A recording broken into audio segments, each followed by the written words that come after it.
Será que todas as pessoas estão a ser devidamente apoiadas? E quando digo apoiadas, não é só por profissionais, é também pela família, é também por amigos, porque sendo este um tema tão difícil e que a maior parte evita, até que ponto é que nós cuidamos bem uns dos outros quando estamos em luto? Este podcast é gravado no MAC Espaço Cowork, um local de trabalho partilhado em Ponte de Lima, onde a criatividade e colaboração acontecem todos os dias.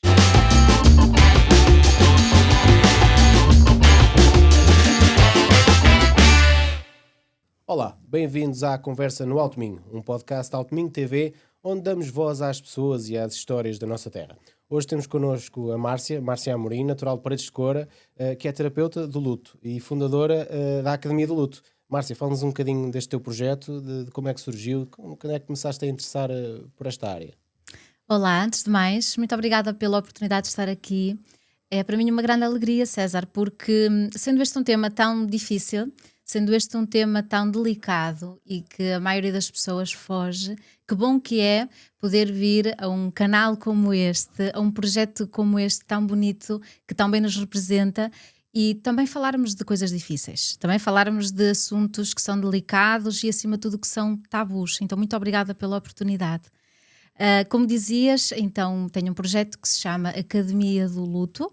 É um projeto que eu fundei por ser especializada na área do luto e onde, no fundo, eu tenho duas variantes. Uma delas é trabalhar com pessoas enlutadas, portanto, pessoas que perderam alguém por morte, seja uma pessoa, seja um animal de companhia, e por isso estão a enfrentar experiência muito, muito dolorosa e sozinhas não estão a conseguir encontrar as formas mais saudáveis ou mais serenas para se adaptarem a esta dura realidade. Portanto, eu dou consultas, quer seja online, para todas as comunidades lusófonas, e felizmente neste momento são muitas, mas também presencial aqui no Alto Minho, em vários espaços, nos Arcos do Valdevez, em Ponte da Barca, em Ponte de Lima e também em Viana do Castelo.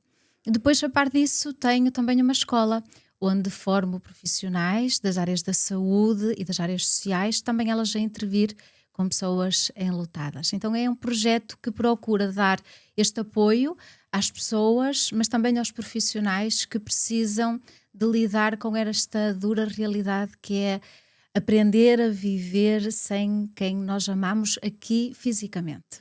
Muito bem. Em Portugal, eu vi isto num ficheiro na internet teu, uma estatística a dizer que cada pessoa que falece, pelo menos 5 pessoas ficam enlutadas, em média, não é? Em média, sim. Ou seja, isto é algo porque toda a gente passa em Portugal. Ou seja, como é que tu vês, quando é que, analisando a pessoa, ou quando é que a pessoa tem a consciência de que o luto que está a fazer não é saudável? Ok. Quando é que deixa de ser saudável? Então, essa estatística, começando por aí, é uma estatística portuguesa. Aquilo que nós sabemos em Portugal é que quando morre uma pessoa, 3 a 5 em Portugal eventualmente ficarão em luto. Portanto, é um número muito grande. Se fizermos um cálculo ao número de óbitos em Portugal por dia, isso dá um número bastante elevado. E a questão é, será que todas as pessoas estão a ser devidamente apoiadas? E quando digo apoiadas, não é só por profissionais, é também pela família, é também por amigos, porque sendo este um tema tão difícil e que a maior parte evita, até que ponto é que nós cuidamos bem uns dos outros quando estamos em luto? Portanto, são números de facto muito elevados para a nossa população. É um dado que está constantemente a ser atualizado, mas que é importante, ainda bem que tu o referes. De facto, quando é que nós sabemos que um luto não está a cumprir os trâmites daquilo que podemos considerar normativo ou saudável? Principalmente quando o luto começa a ter um impacto tão grande no funcionamento diário da pessoa que a pessoa não consegue investir em mais nada. É um bom indicativo para nós termos em atenção. Isto é, imagina, tu perdes alguém e essa perda é tão dolorosa que tu não consegues funcionar. O teu funcionamento diário fica em causa. Imagina, tu tens filhos e não consegues tomar conta dos teus filhos, tu não consegues regressar ao teu trabalho, tu não consegues regressar à escola, tu não consegues investir a tua atenção, a tua concentração, o teu interesse em atividades que já tinhas ou outras, de maneira nenhuma. É um bom indicativo. Portanto, tu deixas de conseguir funcionar da mesma maneira. Claro que numa etapa inicial, no início do processo de luto, isso é razoável que aconteça, mas em algum momento é necessário fazer alguma coisa. O luto é uma experiência universal, também como dizias. Isso acontece porquê, César? Porque o ser humano tem uma característica muito interessante, assim como outras espécies, não é exclusivo da nossa espécie. Por exemplo, os elefantes também têm, que é uma característica que nos dá esta percepção de que o ser humano não aguenta viver sozinho.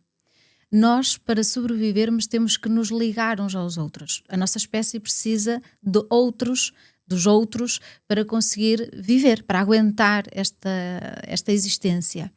Quando essas pessoas com quem nós criamos uma relação muito profunda desaparecem, por exemplo, por morte, naturalmente a tua sobrevivência fica em causa. Se tu precisas dos outros para sobreviver, se não consegues existir sem teres relação com os outros, quando esses outros, que são muito importantes, desaparecem, naturalmente a tua segurança fica em causa e a tua condição, a tua capacidade de sobreviver fica em causa. Então, por isso é que toda a gente faz luto, porque nós precisamos mesmo dos outros para viver. E claro, quando perdemos este processo de aprendermos a viver sem aquela pessoa aqui, traz muito sofrimento, é muito difícil e é isso o luto. Portanto, não é uma condição, eu quero fazer luto ou eu não quero fazer luto. Não é uma condição. O luto é universal. Há muitas coisas, César, que nós não conseguimos fazer ou podemos ter muita dificuldade em fazer. Eu posso não ser boa filha, eu posso não ser boa mãe, eu posso não conseguir ser boa trabalhadora, eu posso não conseguir ser boa cidadã, eu posso não conseguir muitas coisas na minha vida. Mas há uma coisa que é certa, é que eu vou morrer, 2, eu vou perder pessoas que amo. Isso não é uma questão, embora nós digamos isso, não é uma condição. Isso vai acontecer. Tu vais morrer e as pessoas que tu amas também vão morrer. Não é eventualmente, elas vão morrer. Então o que é importante é falarmos sobre isso para aprendermos também a lidar com estas situações. Bem, tu própria já referiste em várias ocasiões que não tiras a dor e o objetivo não é tirar Sim. a dor, mas também nesse sentido lançaste este livro, não é? Que pretende ajudar as pessoas a terem um luto mais saudável, não é? Sim. O que é para ti, por exemplo, um luto saudável? Ok. Como dizes, a terapia do luto não tem como objetivo tirar a dor. Acho que seria irrealista da minha parte fazer uma proposta dessas a uma pessoa enlutada. Há situações na nossa vida que realmente é possível fazer X tratamentos, X terapêutica medicamentosa, tomar um comprimido, fazer uma cirurgia, seja o que for, e aquela situação fica resolvida. Agora, no luto nós falamos de dores do coração. Então, realmente não há nada que eu possa fazer para tirar aquela dor. Aquilo que eu faço em terapia do luto é ajudar a viver com a dor. É dar estratégias, é juntos encontrarmos as estratégias que vão dar condições àquela pessoa para ela conseguir aguentar esta vida sem aquela pessoa que ela tanto ama. Ela aprender a conseguir viver, a sobreviver diante disto tudo, diante desta ausência física que está aqui, não é? Nós habituámos-nos muito uns aos outros, nós somos pessoas, o ser humano é muito efetivo, gosta muito de rotinas. Tu teres aquela pessoa todos os dias ali, nem que seja para telefonar, mesmo que tu não estejas todos os dias com aquela pessoa, só saberes que ela existe, que ela está ali daquele lado e podes telefonar para ela. Quando tu deixas de poder fazer isso desorganiza-te muito. Tira-te ali a rotina, não é? Exatamente. Então é preciso criar aqui uma série de estratégias que são cognitivas, que são mentais, que são emocionais, são de várias ordens Adaptadas e são a cada adaptadas a cada pessoa. Porque o luto também tem isto muito particular, que é precisamente isso, ele é particular. Não há nenhum luto igual. Eu tenho muitos pacientes, conheço muitas histórias e eu nunca vi nenhum luto igual. Nem vou ver, porque nenhum luto é igual. A forma como tu reages à perda de X vai ser diferente à minha forma de reagir. Por exemplo, há casos em que há uma espécie de um luto retardado, não sei se é este o termo, mas por exemplo, falece alguém e uma pessoa parece que aparentemente está tudo bem, mas passado uns anos, 4, 5, 6 anos, parece que o luto já não está a ser feito da maneira mais correta. Acontece isso? Isso pode acontecer, não é o expectável. O expectável, aquilo que é ideal, se eu posso usar esta palavra, é que o luto aconteça depois da perda, imediatamente a seguir. Por vezes a vida é muito difícil e não nos permite naquele tempo concreto lidar com isso, seja porque temos muitas obrigações, seja porque não temos tempo para lidar com a dor, ou seja, porque nós temos tantos mecanismos de proteção ativados em nós, tantas estratégias de evitamento, que evitamos mesmo aquela dor. Há pessoas que têm estes mecanismos muito ligados, muito ativados e, portanto, não se permitem estar em contacto com a dor, seja consciente ou inconscientemente, elas não deixam, não se permitem a fazer isso.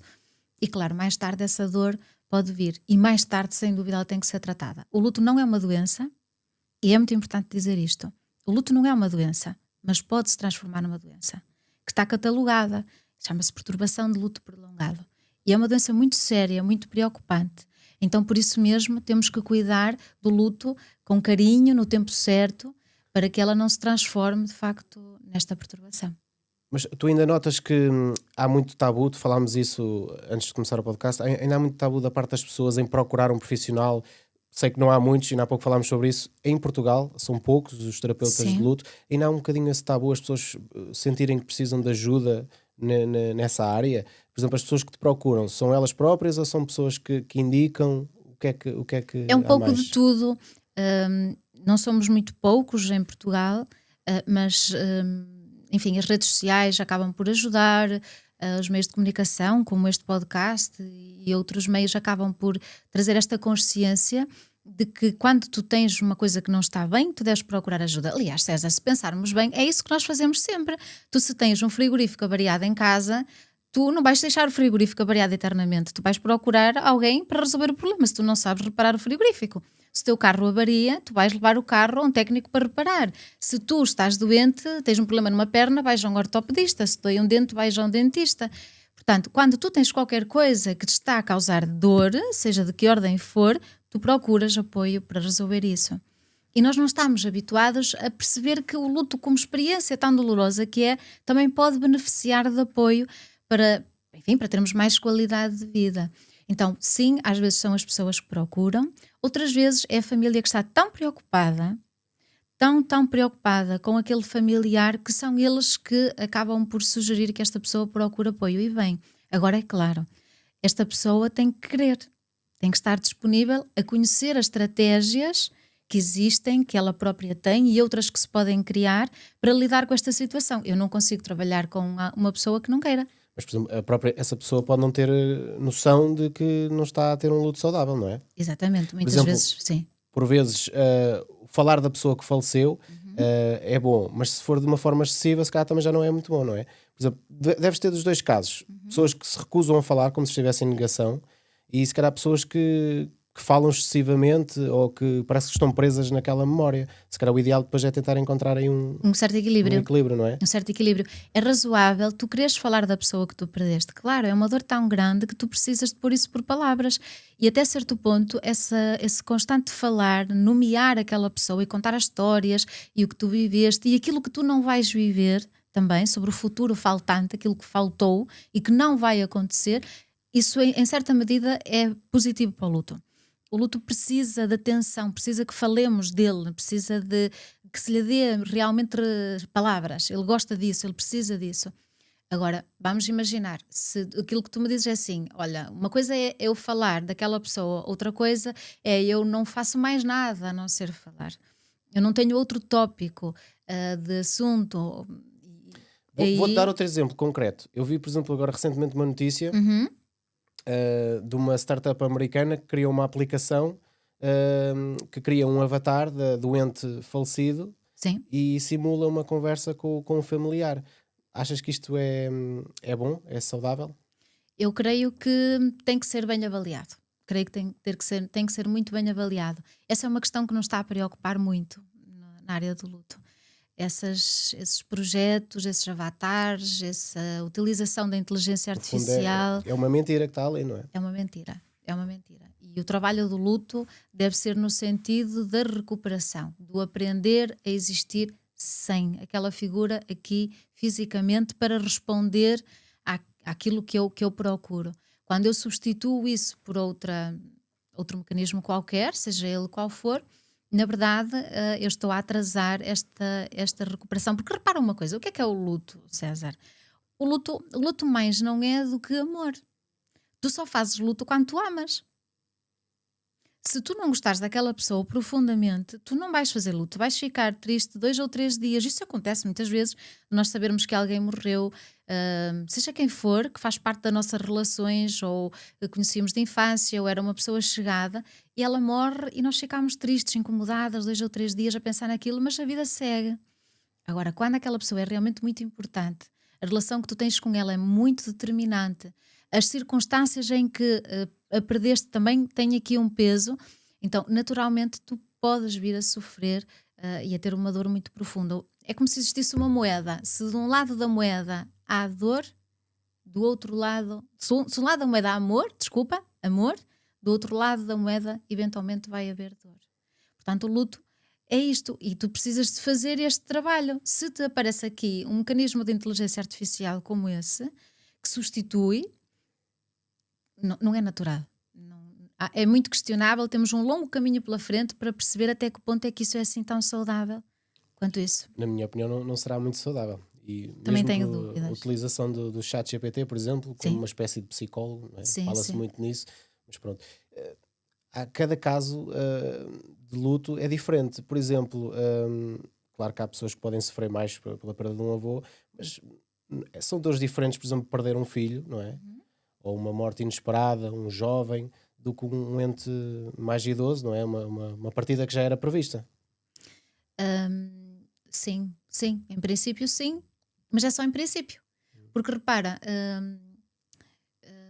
claro, se tu estavas à espera que aquela pessoa acabasse por morrer em breve, porque tem muita idade ou porque tem uma doença incapacitante e a esperança de vida daquela pessoa estava de facto muito reduzida, sabia aqui este fator da antecipação, eventualmente isso pode ser um fator que te vai ajudar a lidar com o luto.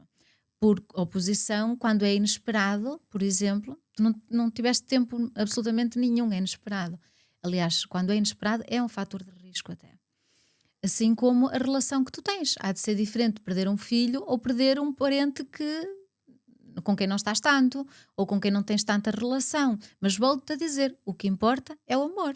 Há relações entre netos e avós que são tão amorosas como mãe e filho.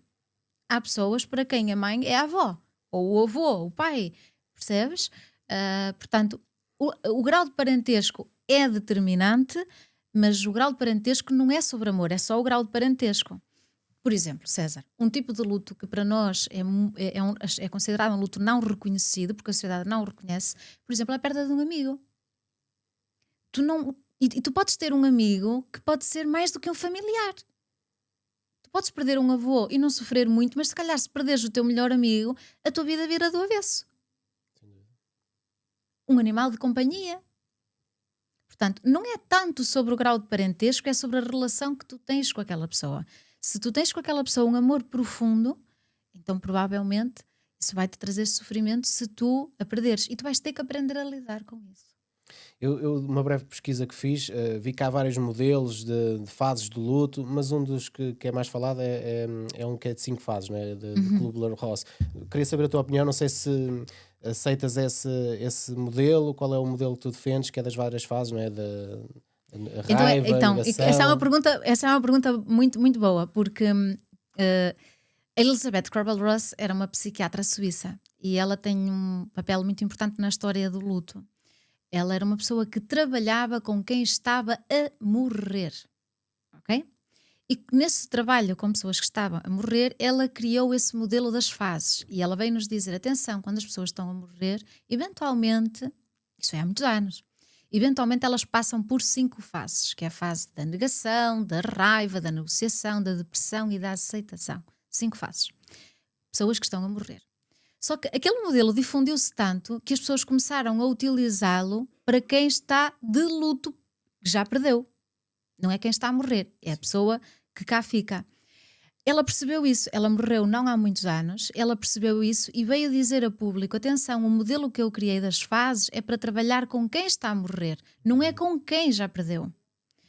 Só que ela não foi muito a tempo, sabes? A internet divulgou isto. de tal forma. Exatamente. Então hoje em dia, se tu escreveres luto, em vez de te aparecer Academia do Luto, não é? Vai-te aparecer as 5 fases que estão desatualizadas.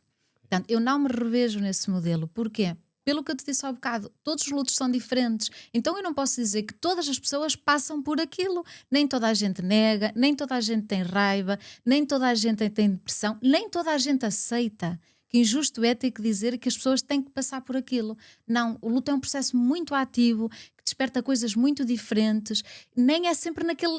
o que a Elizabeth dizia é, agora é isto, depois aquilo, depois aquilo. Não tem que ser meter o luto em caixinhas e temos que todos viver da mesma maneira. Nem pouco, mais ou menos. Então, eu não me identifico. Há modelos muito mais atualizados. A área do luto, embora pouco conhecida, é uma área que nos tem merecido bastante estudo e investigação, e temos modelos muito mais atualizados e que olham para o indivíduo como um ser ativo, que muitas vezes, César, nós já andamos a trabalhar aí no dia a dia e estamos de luto e ninguém sabe. E se estivéssemos a olhar para as fases, então tínhamos que estar todos a passar por aquilo e a comportarmos-nos todos da mesma maneira. Então o mundo atualizou-se, as pessoas cresceram e o luto, as perspectivas de luto também se atualizaram nesse sentido. Então não me identifico de todo e é importante que as pessoas não se rotulem, que se conheçam, mas não se rotulem. Fala-nos um bocadinho do teu livro, que ainda não lhe demos assim grande destaque. Já sei que está a ter bastante sucesso, vai sair uma nova edição, não é? Acabou de sair a 3ª edição. É um livro, enfim, escrito com muito carinho e que tem o objetivo de chegar às pessoas que estão em luto, mas também aos profissionais. É um livro com exercícios, onde as pessoas podem fazer esses exercícios e perceberem também em que ponto é que está o luto delas, o que é mais difícil para elas, e tem algumas estratégias também para poderem recuperar, para fazerem esses exercícios de recuperação. É um livro que também tem testemunhos de pessoas que estão de luto ou que estiveram de luto e que entretanto se recuperaram, e também no sentido das pessoas perceberem, eu não sou a única que estou a passar por isto. É um livro que também traz explicações científicas, porque como te dizia, a área do luto é uma área que implica estudo e investigação. Então não é um livro propriamente de autoajuda, não é sobre isso, é um livro com respostas. Também como intitulamos, é um manual de sobrevivência, precisamente para eu estou de luto, ok, por onde é que eu devo começar? O que é que eu posso fazer que me vai ajudar?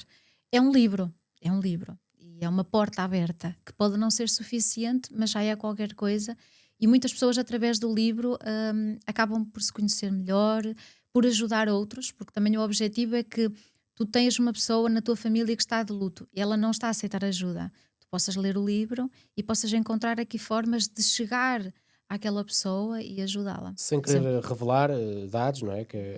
Há algum exemplo concreto que nos possas só dar, por exemplo, algo que se possa fazer para lidar melhor com o luto, ou um conselho para alguém?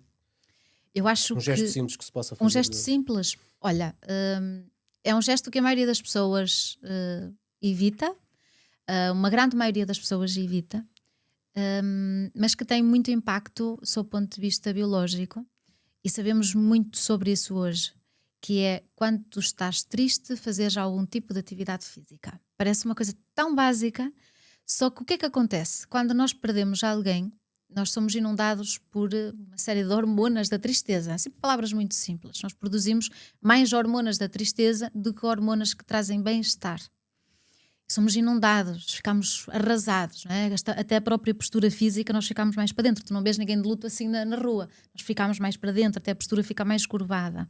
Então, a forma mais rápida para essas hormonas do bem-estar começarem a produzir-se é através do exercício físico. E às vezes isso não é propriamente fazer grandes coisas, basta uma caminhada na natureza, basta sair um pouco à rua, numa altura em que não esteja tanta gente, se tens um animal de companhia, passear com o teu animal de companhia. Então é uma estratégia que parece não valer nada, não é? Tão simples que é, mas fisicamente vai trazer aqui um bom aporte. Essa é uma estratégia. Vou dar uma segunda estratégia, que é procurar colo.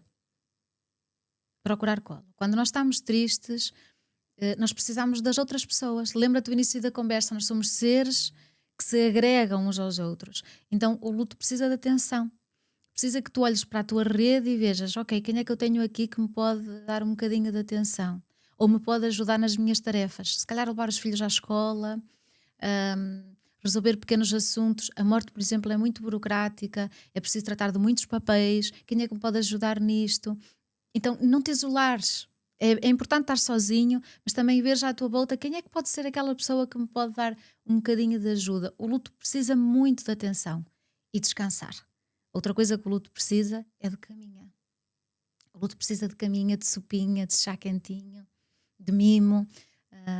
É muito mimalho. O luto é muito mimalho. Ele precisa mesmo que tu olhes para ele e lhe dês atenção e carinho. E estares envolvida de pessoas, rodeada de pessoas que percebem, ok, ela agora precisa de parar, ela agora precisa de descansar, mas por outro lado, olha, vamos fazer uma caminhada, até onde é que tu podes ir hoje? Não é, tens que ir. Este é o discurso que mais afasta. Não é, olha, onde é que tu podes ir hoje? Até onde é que tu podes ir hoje? O que é que eu posso fazer hoje para te ajudar? E o livro também fala disso. O livro, uma das coisas que aqui ensina é o que é que tu deves dizer quando estás com uma pessoa enlutada. O que é que tu não deves dizer? O que é que tu não deves fazer? Porque as palavras têm muito poder. Os teus gestos têm muito poder. E quando nós estamos de luto, nós estamos tão sensíveis, que tudo dói. A forma como tu falas comigo dói. A forma como tu diriges a mim dói. Então aqui também tem esses recursos que eu espero que ajudem quem quiser ler um pouco. Este é aquele tipo de livro que, se tu estás de luto, faz-te sentido agora. Se tu não estás de luto, guarda-o numa prateleira. Guarda-o lá. Exatamente. Guarda-o lá e lembra-te onde ele está. Porque mais tarde ou mais cedo tu vais precisar e assim ele já lá está. Muito bem. Quem quiser adquirir o livro, como é que pode fazer? Onde é que pode encontrar? Ele está disponível em todas as livrarias nacionais, assim como na minha página, Academia do Luto, nas redes sociais, no Instagram, no site academiadeluto.com e por lá podem adquirir o livro. Muito bem. Márcia, da nossa parte, muito obrigado por teres vindo. Agradeço eu a oportunidade. E até à próxima. Continuem Obrigada. a seguir-nos. Até ao próximo episódio. Obrigada. Obrigado. Este episódio contou com o apoio do Mac Espaço Cowork, ideal para freelancers e pequenas empresas que valorizam flexibilidade, conforto e uma comunidade inspiradora.